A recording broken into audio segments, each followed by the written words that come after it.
तो फ्रेंड्स, आप सभी कैसे हो? शायद आप बड़े मज़े में होंगे। आपका सीटेट क्लास में बहुत बहुत स्वागत है। आज मैं आपके लिए काफ़ी इम्पोर्टेंट सब सवाल लाया हूँ और यह आपके एग्ज़ाम के लिए काफ़ी महत्वपूर्ण है। देखिए, यह क्वेश्चन जो है आपके एग्ज़ाम क्रैक करने में काफ़ी मदद करेगा। आइए हम आज पहले सवाल पर चलते हैं। देखिए, हमारा पहला क्वेश्चन क्या है कि विकास एक क्रमिक एवं मंद गति से चलने वाली प्रक्रिया है। आप क्वेश्चन को समझिए, आप रटने पर बल नहीं दीजिए, आप प्रश्न को समझिए। विकास एक क्रमिक एवं मंद गति से चलने वाली प्रक्रिया, ऐसा आप लोग जान रहे हो। इसका संबंध निम्न में से किस विचारक से है? आपके पास चार विचारक दिया, लास्की दिया, मास्लो दिया, स्किनर दिया, अरस्तु दिया। बताइए कौन सा आंसर सही होगा कि विकास एक क्रमिक और मंद गति से चलने वाली प्रक्रिया है।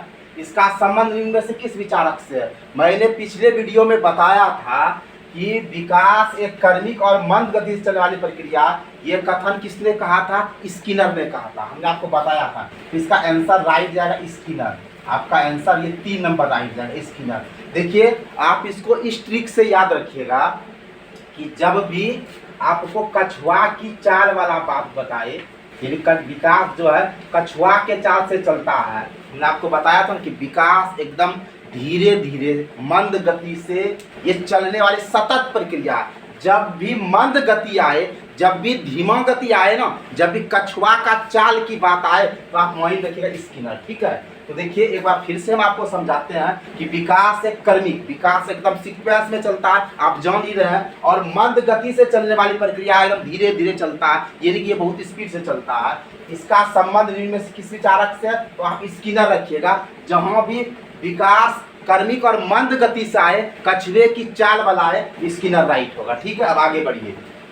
देखिए, दूसरा सवाल में कहता है कि बच्चे के विकास के सिद्धांतों को समझने में शिक्षक की सहायता करता है। देखिए, एक टीचर को कौन हेल्प करता है? देखिए ध्यान से, बच्चे के विकास के सिद्धांत को, बच्चे के डेवलपमेंट सिद्धांत को समझने में एक शिक्षक का कौन हेल्प करता है? शिक्षार्थी की आर्थिक पृष्ठभूमि को सब पहचानने में, शिक्षार्थी को क्यों पढ़ाना चाहिए या उचित स्थापित करने में, शिक्षार्थियों का भिन्न अधिगम शैली को प्रभावी रूप से संबोधित करने में, शिक्षार्थी के सामाजिक स्तर को पहचानने में। बताइए आपका कौन सा आंसर राइट होगा?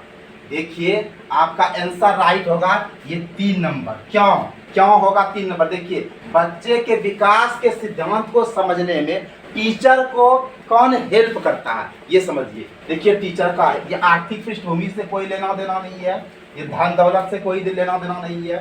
देखिए, अब क्यों पढ़ाना चाहिए, इससे भी कोई लेना देना नहीं है। अब देखिए, सामाजिक स्तर, इससे भी कोई लेना देना नहीं है। अब देखिए यहाँ है कि भिन्न, देखिए यहाँ भिन्न अधिगम शैली, देखिए यहाँ भिन्न अधिगम शैली। देखिए इस जगह आप ध्यान दीजिए, इस जगह ये पॉइंट को आप ध्यान दीजिए।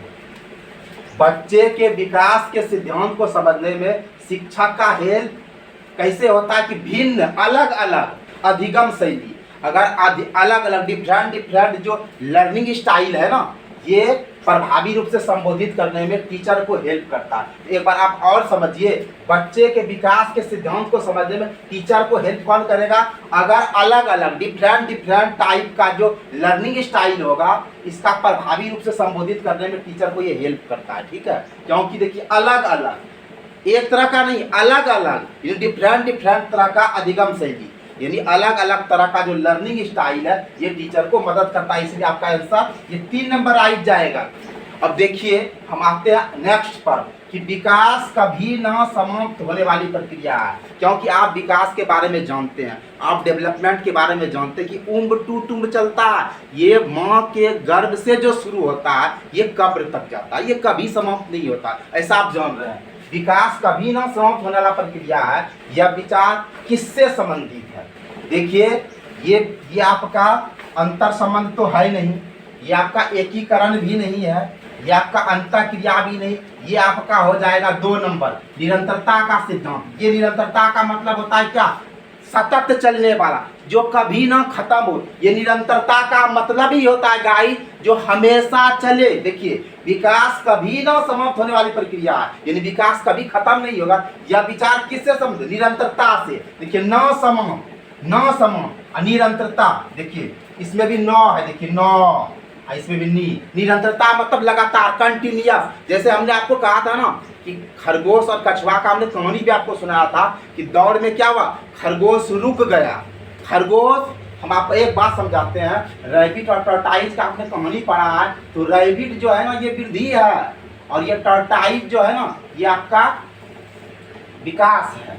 समझिए, आपने खरगोश और कछुआ का कहानी पढ़ा होगा, इसमें खरगोश क्या है, वृद्धि है, और कछुआ आपका विकास है। वृद्धि आपका कुछ समय के बाद रुक जाता है, जैसे खरगोशवा जो था ना दौड़ में रुक गया, वो सो गया ना हो भाई। अब कछुआ देखिए चलते रहा मंद गति से चलते रहा, इसीलिए जो विकास है ना ये कछुआ है। चलिए इसमें कि विकास कभी ना समाप्त होने वाली प्रक्रिया, यानी डेवलपमेंट जो है ये कभी नहीं समाप्त होगा, ये कंटिन्यू चलते रहेगा। ये सही बात है। ये विचार किससे संबंधित है? तो निरंतरता। निरंतरता का मतलब ये होता है न समाप्त होने वाली, यानी हमेशा चलने वाला। अब आइए हम इस क्वेश्चन पर आते हैं कि मानव विकास कुछ विशेष सिद्धांतों पर आधारित है। बिल्कुल सही है कि मानव का जो विकास है, ह्यूमन का जो डेवलपमेंट है, ये कुछ थ्योरी पर आधारित है। सही बात है। अब इसमें देखिए कहता है कि निम्नलिखित में कौन सा मानव विकास का सिद्धांत नहीं है। कहता है कि मानव डेवलपमेंट का इसमें सिद्धांत नहीं बताना है। देखिए अनुक्रमता, ये तो देखिए मानव का विकास एक क्रम में, सीक्वेंस में है, ये तो आपका हो जाएगा। समान से विशिष्ट, देखिए मानव का विकास समान से विशिष्ट की ओर जाता है, क्योंकि बच्चा देखिए पहले समान क्रिया सीखता है। पहले बच्चा बैठना सीखता है, फिर वो धीरे धीरे चलना सीखता है, फिर वो दौड़ना फिर वो देखिए वो खिलाड़ी बन जाता है, एक नंबर का बॉलर, बैट्समैन, फुटबॉलर, ये सब बन जाता है ना। ये समान से विशिष्ट क्यों जाता है? देखिए ये भी आपका सही है, ये आपका सही है, ये भी सही है। निरंतरता, देखिए विकास एकदम कंटिन्यूड है, एकदम कछुआ बोले निरंतरता जो न समाप्त होने वाली है। लेकिन इसमें कहता है कि मानव विकास कुछ विशेष सिद्धांतों पर आधारित है। इसमें कौन सा मानव का विकास का सिद्धांत नहीं है? ये हो जाएगा आपका प्रतिवर्ती, आपका ये राइट जाएगा। अब आप कहिएगा कि देखिए भाई हम अनुक्रमिकता समझ लिए, सीक्वेंस, ऑर्डर, ये तो समझ लिए मानव का विकास एक क्रम से होता है। चलिए ये समान से विशिष्ट, जनरल टू स्पेसिफिक आप समझ गए, क्योंकि मनुष्य जो है वो बच्चा जो रहता है वो क्या करता है, समान से विशेष की ओर जाता है। जैसे वो बैठना सीखता है, फिर बाद में वो दौड़ना सीखता है। निरंतरता जो लगातार चलते रहे। अब ये प्रतिवर्ती क्रिया क्या है? जैसे देखिए आज हमने छींक दिया, इस पर देखिए मेरा कोई बस नहीं, अपने आप हो जाएगा। जैसे चौंकना, डरना, छींकना, ये सब प्रतिवर्ती क्रिया है। देखिए इसका विकास के सिद्धांत से कोई लेना देना नहीं है, क्योंकि देखिए आप कितनों भी विकास कर लिए हैं, आप पूरा डेवलपमेंट कर रहे हैं, क्या आप सीखते नहीं है भाई साहब? आप सीख करते हैं ना, तो करते हैं। देखिए क्या आप बहुत ज़्यादा डेवलपमेंट आपका हो गया, आपको डराएगा, आप डरिएगा कि नहीं? डर जाइएगा। आप चौंकिएगा कि नहीं? चौंक जाइएगा। इसका विकास से कोई रिलेशन नहीं है भाई। यह कह रहा है कि मानव विकास कुछ विशेष सिद्धांतों पर आधारित है। बिल्कुल सही है, लेकिन निम्नलिखित में कौन सा मानव विकास का सिद्धांत नहीं है? ये सिर्फ अनुक्रमिकता क्रम वाला सिद्धांत है, समान से विशिष्ट ये सिद्धांत है, निरंतरता, लगातार, कंटिन्यूअस ये भी सिद्धांत है, लेकिन ये प्रतिवर्ती जो है सिद्धांत नहीं है गाइस। इसलिए आपका 3 नंबर आंसर राइट जाएगा। जरा सा हम इसको क्लीन करते हैं। तो आइए अब हम लोग नेक्स्ट सवाल पर बढ़ते हैं कि बाल विकास का निम्नलिखित में कौन सा सिद्धांत, बाल विकास का निम्नलिखित में कौन सा सिद्धांत यह बताता है कि लगभग बालकों के गत्यात्मक और भाषाई विकास में एक निश्चित प्रतिमान और क्रम दिखाई पड़ता है। देखिए इसमें कौन सा राइट होगा? निरंतरता का सिद्धांत, विकास क्रम की एकरूपता का सिद्धांत, एकीकरण का सिद्धांत और विकास की दिशा का सिद्धांत। आपका राइट ये जाएगा, विकास क्रम की एकरूपता का सिद्धांत। क्यों? देखिए बालक विकास का निम्नलिखित में कौन सा सिद्धांत यह बताता है कि लगभग बालकों का गत्यात्मक और भाषाई विकास में एक निश्चित प्रतिमान और क्रम दिखाई देता है। तो ये विकास क्रम का एकरूपता का सिद्धांत है। देखिए जैसे मान लीजिए कि अगर एक अमेरिका का चाइल्ड है और एक इंडिया का चाइल्ड है, तो देखिए अगर अमेरिका का चाइल्ड पहले बैठना सीख रहा है तो इंडिया का भी चाइल्ड बैठना सीखेगा। ये नहीं है कि अमेरिका का चाइल्ड जो है पहले दौड़ना सीख जाएगा और इंडिया का चाइल्ड पहले बैठना सीखेगा, ऐसा नहीं है। कहने का मतलब है कि बाल विकास का निम्नलिखित में कौन सा सिद्धांत यह बताता है कि लगभग बालकों में गत्यात्मक और भाषाई विकास में एक निश्चित प्रतिमान और क्रम होता है कि जिस तरह हमारे इंडिया का बच्चा के साथ जो होगा वही ऑस्ट्रेलिया के साथ होगा।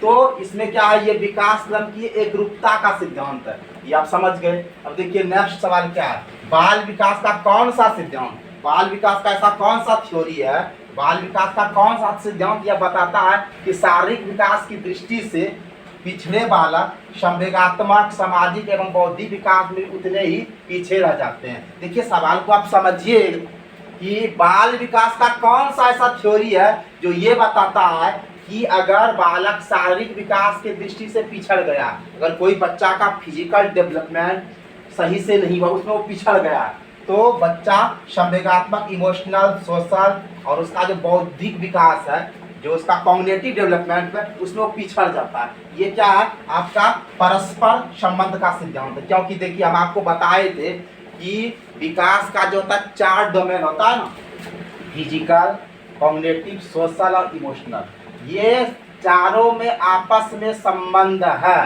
ठीक है, जैसे कि आप जाल देखे हैं या आप मच्छरदानी लगाते हैं, तो अगर मच्छरदानी को बीच में काट दीजिएगा ना तो पूरा वो बिखर जाएगा। तो कहने का मतलब यहाँ देखो क्या है, बाल विकास का कौन सा सिद्धांत, ऐसा कौन सा थ्योरी है जो ये बताता है कि शारीरिक विकास के दृष्टि से पिछड़े बालक संवेगात्मक, सामाजिक और बौद्धिक विकास उतने ही पीछे रह जाते हैं। तो ये परस्पर संबंध का, यानी हमारा विकास का जो चारों आयाम है इसमें आपस में रिलेशन है। तो यहाँ देखिए बच्चा शारीरिक दृष्टि से पिछड़ता है, अगर बच्चा फिजिकल दृष्टि से पिछड़ जाता है तो बच्चा का देखिए संवेगात्मक, सामाजिक और बौद्धिक विकास में पीछे रहता है। क्योंकि बच्चा का यहाँ देखिए शारीरिक विकास में ये पीछे रह गया, तो क्या होता है, बच्चा संवेगात्मक में भी डेवलपमेंट में पीछे रहा, सामाजिक डेवलपमेंट में पीछे रहा, बौद्धिक। तो ये परस्पर संबंध है ना, एक दूसरे संबंध है ना, क्योंकि शारीरिक विकास में पिछड़ा तो ये तीनों में पिछड़ गया, तो इसका मतलब है कि परस्पर संबंध का सिद्धांत है। ठीक है, अब आगे बढ़िए। बाल विकास का कौन सा सिद्धांत यह बताता है कि जिन बच्चों में औसत से अधिक वृद्धि होती है वे शारीरिक, सामाजिक एवं संवेगात्मक विकास में भी काफी आगे बढ़े पाए जाते हैं।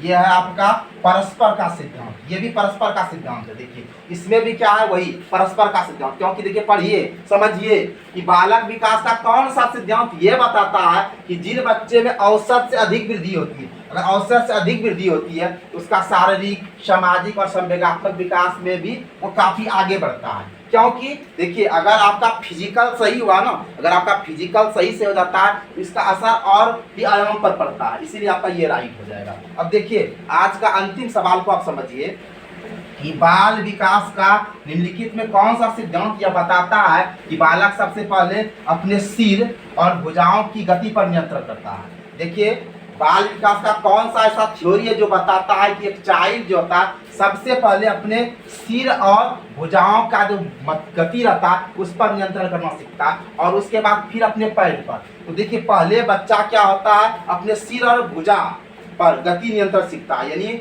एक बालक है, एक चाइल्ड है, वह सबसे पहले देखो क्या करता है, कहता है बाल विकास का निम्नलिखित में कौन सा ऐसा थ्योरी यह बताता है कि बालक सबसे पहले अपने सिर और भुजा की गति पर नियंत्रण करना सीखता है, उसके बाद वो पैर पर। तो देखिए इसमें क्या हो रहा है, आपका एक दिशा है, ये विकास की दिशा का सिद्धांत है। क्योंकि देखो यहाँ सिर से पैर, देखिए आपका हेड से हेड टू लेग जा रहा है। देखिए सिर से पैर एक दिशा है ना, देखिए यानी ऊपर से नीचे, अगर मान लीजिए सिर है और ये पैर है, तो यहाँ देखिए एक बार फिर समझिए बाल विकास का निम्नलिखित में कौन सा सिद्धांत यह बताता है कि बालक सबसे पहले अपने सिर और भुजा की गति पर नियंत्रण सीखता और बाद फिर अपने पैरों पर। तो यहाँ सिर से पैर की ओर जा रहा है, तो सिर से पैर की एक डायरेक्शन है, दिशा है ना, इसलिए आपका 3 नंबर राइट जाएगा। तो गाइज आपको आज का वीडियो कैसा लगा? अगर आपको आज का वीडियो पसंद आया होगा तो आप एक लाइक अवश्य करेंगे और आपसे सादर अनुरोध है कि आप वीडियो को खूब शेयर करेंगे। मैं आपके लिए नित्य वीडियो बनाता रहूँगा जब तक आपका एग्ज़ाम खत्म नहीं हो जाए। अतः आपसे सादर अनुरोध है कि आप मेरे चैनल को सब्सक्राइब भी करें, मेरे वीडियो को शेयर करें, आपसे ये सादर अनुग्रह है। तो गाइस आपको वीडियो वाचिंग के लिए मेरे तरफ से बहुत बहुत धन्यवाद। जय हिंद, जय भारत।